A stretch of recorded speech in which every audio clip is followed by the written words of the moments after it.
Hello chess lovers, I have a very awesome game for you played by Hans Liebert on the black side against Wolfgang Uhlmann. The game was played in 1976 in a German town Groeditz. Let's see how the game went on.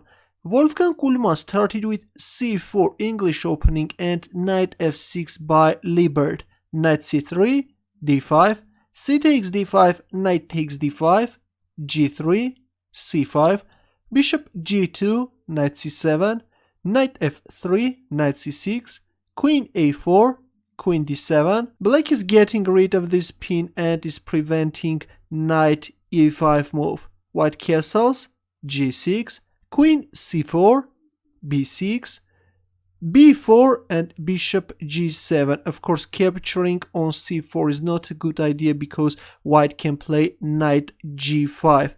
And if knight e5, then queen takes b4. If rook b8, the rook was under attack. Then d4, knight c6, queen c4 with double attack and black is in trouble.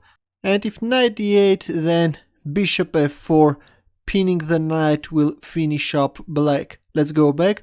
After b4, we see bishop g7, b takes c5, b5, a strong response by black. Black is using the weakness of this diagonal. Queen b3, b4, knight g5, the pawn is under attack, black castles, and a bad move by white, bishop takes c6.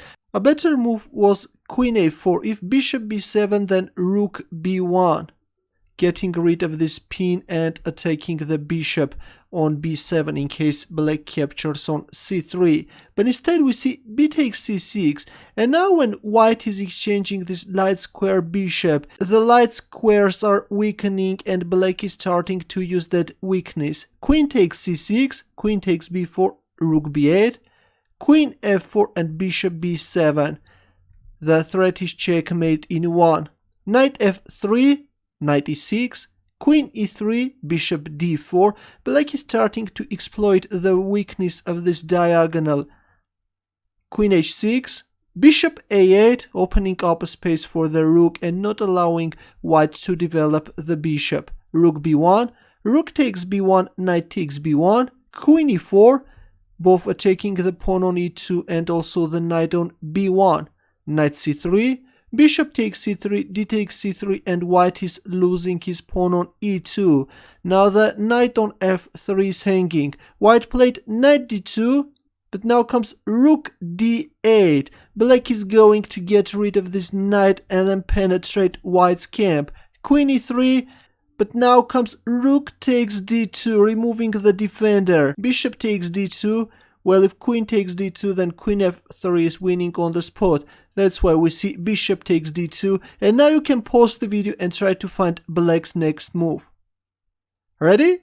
Heinz Liebert in this position played knight g5, a fantastic move.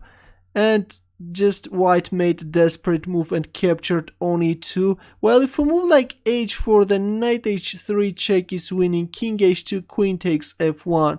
That's why white just captured on e2 and got checkmated after knight h3. This is truly spectacular checkmate with a bishop and a knight.